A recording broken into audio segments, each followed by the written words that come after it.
Hi everyone. Good morning, good afternoon, and good evening. I hope you all are having a great time at TestMu so far. We have spent a lot of time in this conference asking whether AI agents reason well, and almost none of it asking whether the data they are reasoning over is any good. I'm Himanshu, Director Demand Generation at TestMu AI, and in this session, we'll talk about discovery found everything. Your agent still doesn't know what actually matters. I'm tuning in from TestMe AI's Noida office, India, and I welcome you all. I see people joining in from all over the world. Welcome, everybody. And before we get into the session, a quick request to all of you. If something lands for you today, please share it on LinkedIn or X, and you can tag us using the hashtag TestMeConf so the rest of the community can follow along.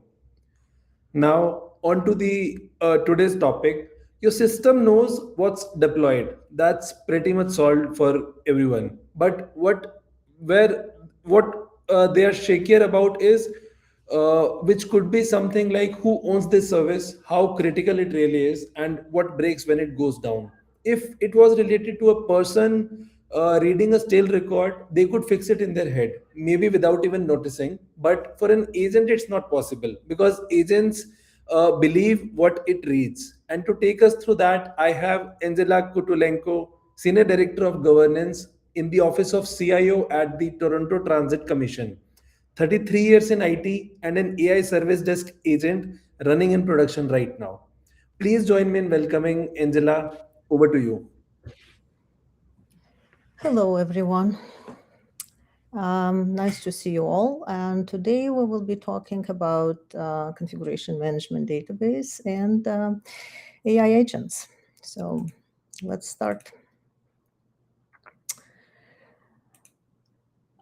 So 20 years ago, I developed the configuration management database by hand, and I built it in Microsoft Access. And I mean it literally. I created every asset manually by myself. Then I manually created the relationships between them one at a time because there was no tool available in my organization that could find them for me on the network. Everyone in the department could log in with their own IDs and read the database. Nobody except me could change anything in the database. Every single update came through the change management process, and I entered every change to the asset by myself. So that arrangement sounds like a bottleneck, but yes, it was one. It was the bottleneck. It was also the most trustworthy configuration database I've ever worked with. Today, I'm the product owner of our ServiceNow platform. We have a discovery that is running on schedule. Service mapping is in place. In one night, the ServiceNow system is doing what took me months to do by hand.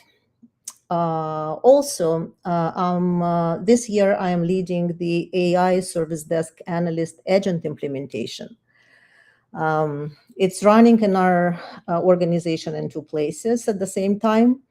In our non-production environment, we are learning what is it capable of. And in production environment, it's restricted to one incident type on one service. The agent completes the work on its own, and people are not involved at all. I'll tell you later how we chose that one incident type, because the way we chose it is actually the reason I'm giving this talk. So those two experiences, the manual database and ServiceNow AI agent, are 20 years apart, and they both point at exactly the same gap. So everyone at this conference wants to know whether the agent is thinking correctly, so that we test it before we let it work. We check whether agent's answers are right, whether it follows the instructions we gave it, and whether it can actually explain how the agent reached the decision. And the industry has learned to do this pretty well, and it has learned it in a very short time. But almost nobody is asking the question whether the information we gave the agent is any good. And I'm not talking about the prompts or the instructions. I'm talking about the context. So every agent you deploy reads the picture of your organization before it decides anything at all. And somebody actually have built that system. So I want to spend the rest of the time on whether that picture is telling the truth. And today I'm going to argue two things. The first one will sound like a compliment, and actually I intend it as one. And it's your CMDB is probably more accurate than you think it is. And the second one is the problem, which is accurate and trustworthy are not the same thing. And your agent cannot tell the difference between them.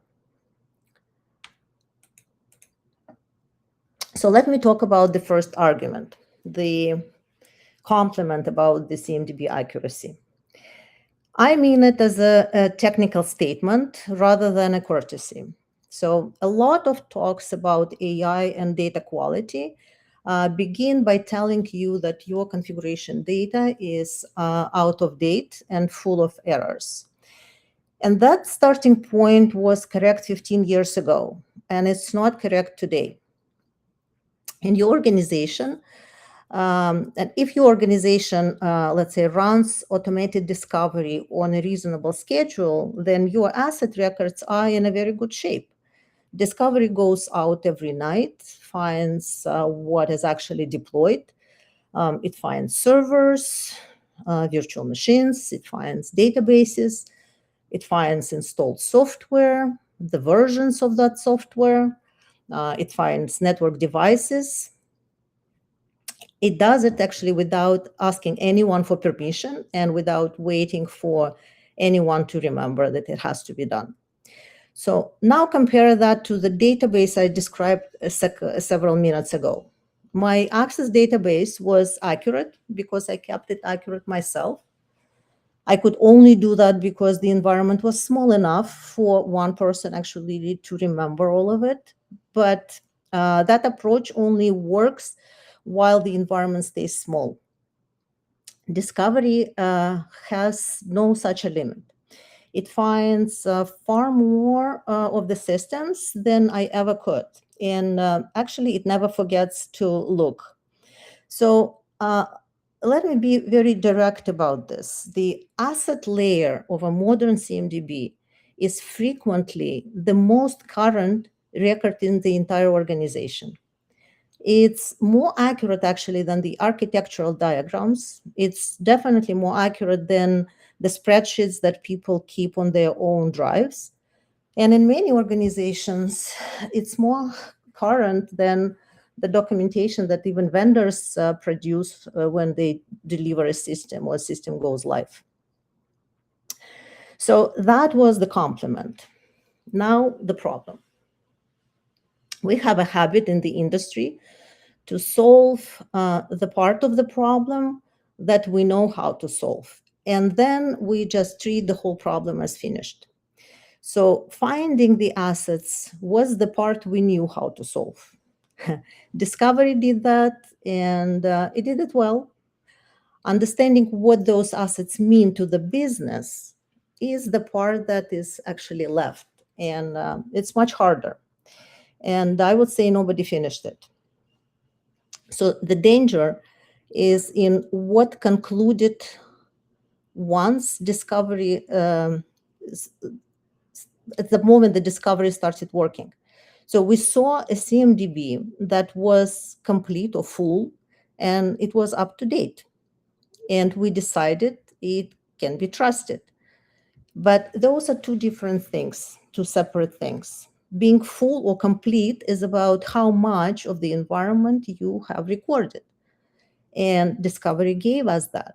But being trustworthy is about whether the records tell you what those things mean to the business.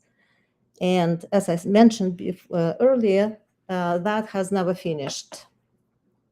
So the gap between these two claims is where I want to spend the rest of the session. Okay, so let me explain what I mean when I say that accurate and trustworthy are different things. Discovery can find anything that announces itself on the network. A server response, a database response, a service is listening on the port. Discovery asks the question and the system answers, and the answer is actually a fact. Now think about the questions we actually ask a CMDB when something goes wrong. So those questions are, does the customer depend on this server? Who do I call, let's say, at 3 in the morning when it stops? How bad is it if it stops? What else stops working when it fails? So now none of those questions has an answer that Discovery can go and collect. As it was mentioned before, I work at Toronto Transit Commission. So a server cannot tell you that a rider is standing on the platform in the call, waiting for, let's say, arrival information that this server provides. That connection exists in the business world, but it's nowhere on the network. So somebody has to know it, and then somebody has to write it down. So the CMDB is really, if you think about it, like two databases sitting in the same tables. The first one is the list of assets, and Discovery maintains it.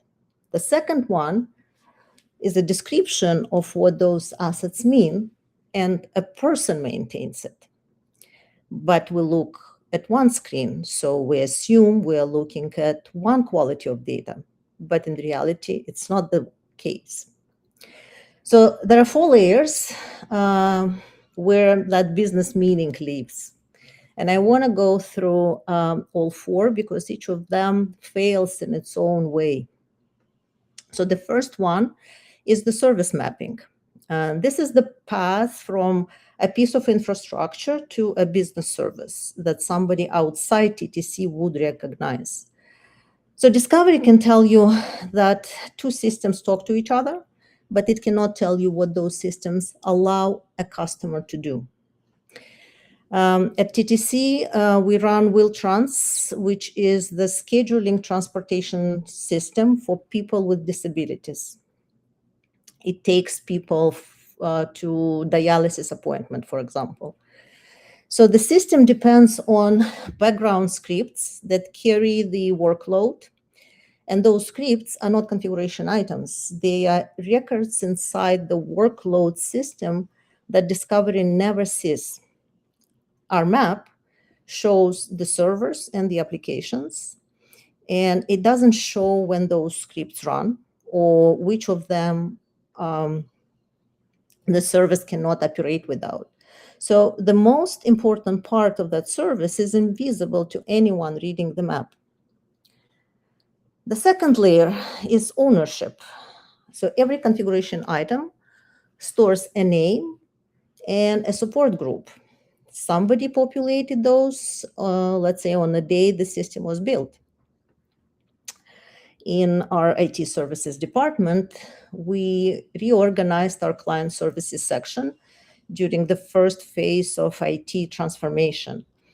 And one large end user group became 3 teams. 2 of them, asset lifecycle and inventory management, stayed in the same section, but the third became a new field services team reporting to a different manager. And the team took on responsibilities that had never existed before. Of course, nobody updated the CMDB to reflect that one team now became 3. And tickets were sitting with the teams that no longer owned the work, but the records looked complete the entire time. So the third layer is criticality. And this is the field that tells us how much damage is done when something stops. Our CMDB records tier 1 and tier 2, which are, like, tier 1 is mission critical systems and tier 2 business critical systems. And then tier 3 and 4 are not marked at all, like we didn't have time. So tier 3, which represents operating support systems, and tier 4 for admin systems have an empty criticality field. So when AI agent reads an empty field, it treats it the same way it would treat a low rating. So the fourth layer is a dependency behavior. And to me, it's the most important of all four. So discovery can see that two systems are connected, but it cannot see what happens to the second system when the first one fails. And that difference tells you how far the damage will travel when something breaks. One of our mission critical systems, it's called Vision, and it's built on a never fail architecture. So when a server at the main site goes down, a server with the same name and the same IP address is created automatically at the disaster recovery site. Discovery sees one server at a time because only one exists at a time. The CMDB has no way to record that this failover exists. So every dependency on that server reads as critical. And when in reality, actually the system carries on working even when that server is lost. So every one of those four layers depend on human to enter it and keep it current. None of them actually have a mechanism that forces it to stay correct. Discovery has a schedule, and if Discovery stops running, you find out quickly that it stopped. Ownership has no schedule at all. When a service map stops matching the reality, nothing tells you. When, let's say, last person who understood a dependency leaves the organization, nothing tells you either.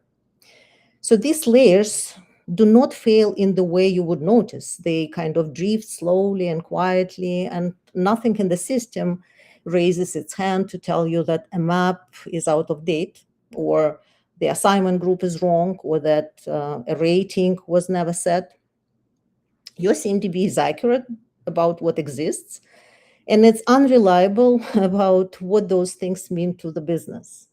And that unreliability has caused very little trouble so far. And in a few minutes, I'll explain why. So if those four layers are as weak as I have just described, then you are entitled to ask me an obvious question. Why has nothing terrible happened? So we have been running on this data for 20 years. We have made thousands of changes using it. Most of them went fine. So either I am overstating the problem or something has been protecting us. Yes, something has been protecting us. And I want to describe it carefully because it's about to be removed. So think about what an experienced engineer actually does when they open a change record and look at the affected system.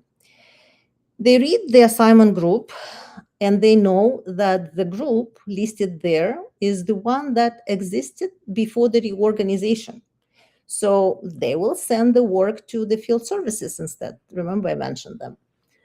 So they read the criticality field and they see that it's empty. And they know that empty in this particular case means this system is tier 3 rather than I am unimportant.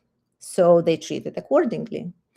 They look at the dependencies on a vision system that I mentioned earlier, and they see that every one of them reads as critical. And they know about the failovers, so in this case, they do not escalate. So everything I mentioned doesn't appear anywhere in the records. All of it is done, all this assessment is done in about 4 seconds inside a person's head. And then the person carries on with their day. If you ask that engineer later what they did, they will tell you that they checked the CMDB. They will not mention that they ignored 3 of the fields they read because they don't think of it that way. They would not describe it as an expertise. To them, it's just knowing how things work in their own organization. And that's why nobody has ever written it down. So I want to go to the database I built in Microsoft Access because I was thinking about why it worked. It was not the tool. Access was never designed for this, Microsoft Access. And I knew that at that time, it was not my accuracy also because I made mistakes like everybody else. It worked because of where the information came from. So nothing went into that database unless it came from an approved change.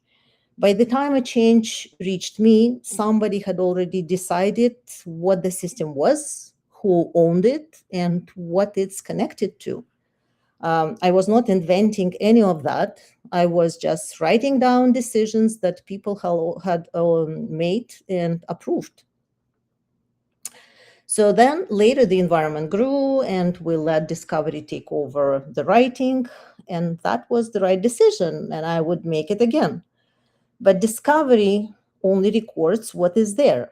It doesn't record what any of it means. So the facts kept arriving and the meaning stopped. And the only place it survived was in judgment of the analysts and engineers who read the record before they act on it. Now think about giving the same record to an agent. The agent reads the assignment group and it sends the work to a team that no longer does it.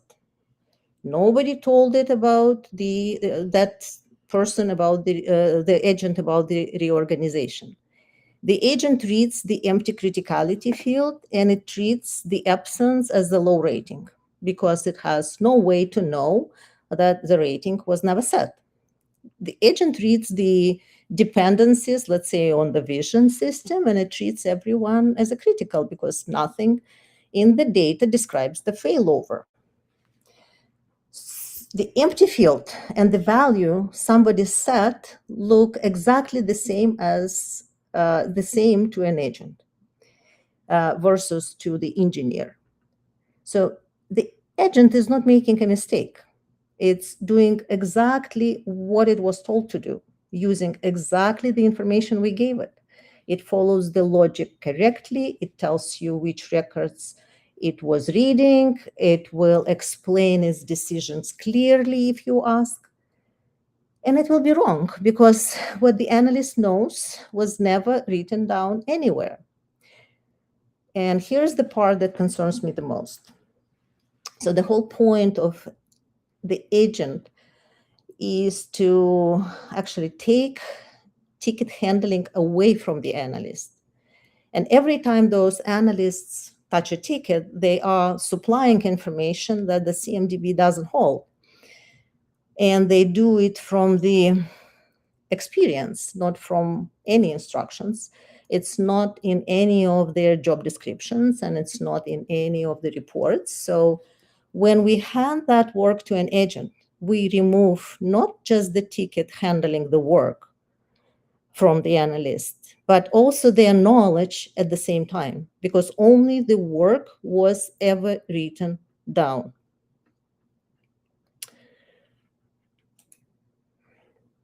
So let me describe what this failure actually looks like, because I don't think it looks the way people expect.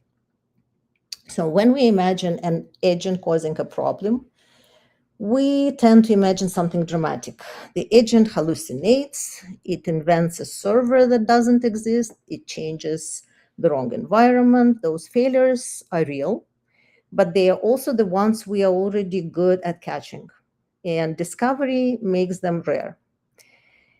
If a system is not there, the agent will not find the record for it. The failure I am describing is much quieter than that, and it's much harder to catch. Our AI agent at TTC today handles password resets. So the obvious next step for us is the rest of the access category to be handled by an AI agent, which are the tickets where a user has lost access to a system and cannot do their work, or let's say users request access to a system during the onboarding or position change. So let me walk you through what happens if we decide to implement access administration AI agent in production today. A user reports that they have lost access to Vision system, the TTC mission critical system. Vision is a business functional software, so access approval is not an IT prerogative. It's granted by the product owner on the business side, and the product owner name is recorded in CMDB. So step one, the agent identifies Vision in CMDB. The record is correct. Discovery confirmed it last night. The agent has the right system. Step two, the agent reads the criticality field. Vision is tier 1, so the field is populated and it's accurate. Everything the agent has read so far is true.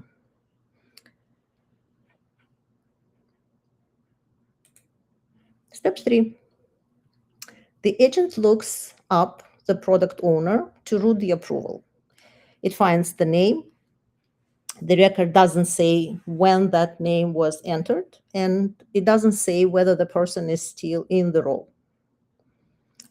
Step 4, the agent sends the approval request to that person. Step 5, one of two things happen.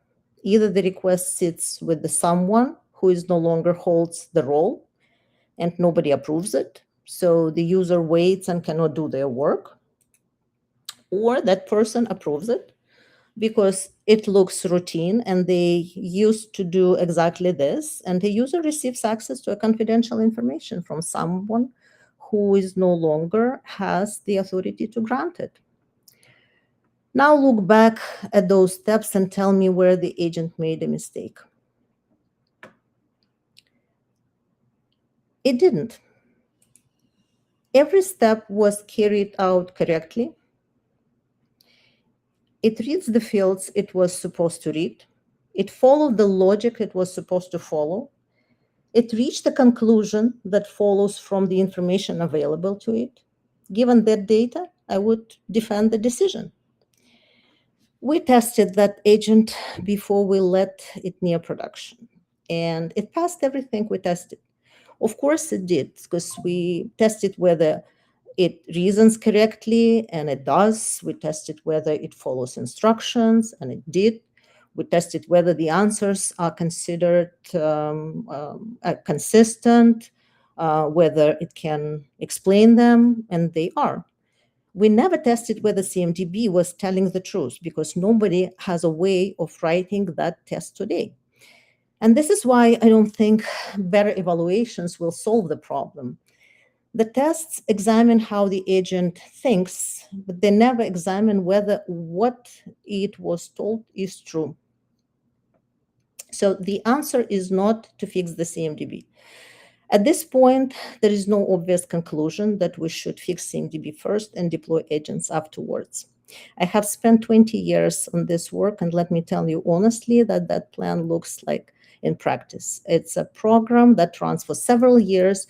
It needs funding in every one of those years, and it goes on and on and on and on and on.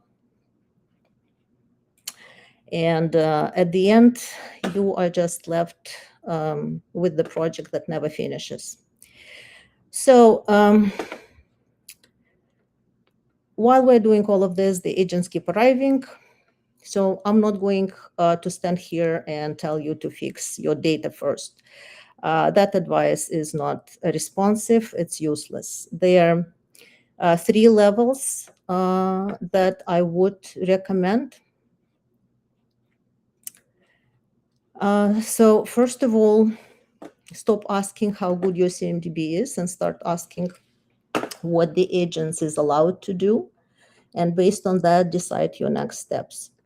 So at the first level, the agent can read anything. It can search, summarize the report, but cannot recommend. At second level, agent can recommend an action. And at third level, the agent acts on its own. And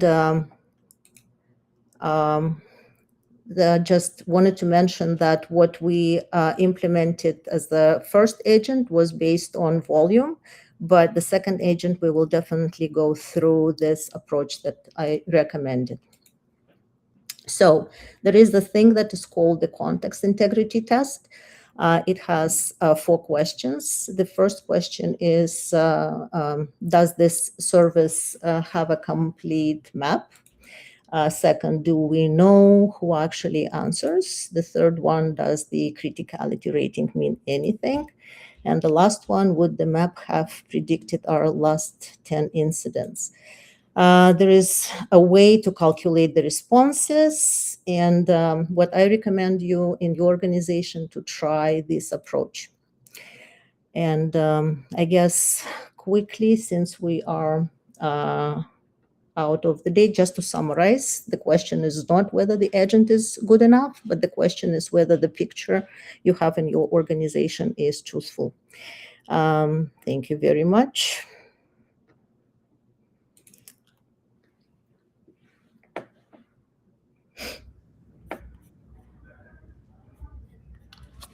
Thank you, Angela. Uh, this was very insightful. I like the part that you took so less slides and explained it in such detail. This was amazing. This was very insightful, and I think people also took a lot of takeaways and enjoyed the session. Thank We you. have questions, a lot of questions lining up, but I think we are already over time. So I think we should skip them, and we can You can get them. send them to me. Yeah, you can send them to me. I'll answer them in writing. Yes, yes, of course, we can do that. And we can share those in our community thread by getting the answers from you. Thank you so much, everyone who has joined. We have many more sessions lined up.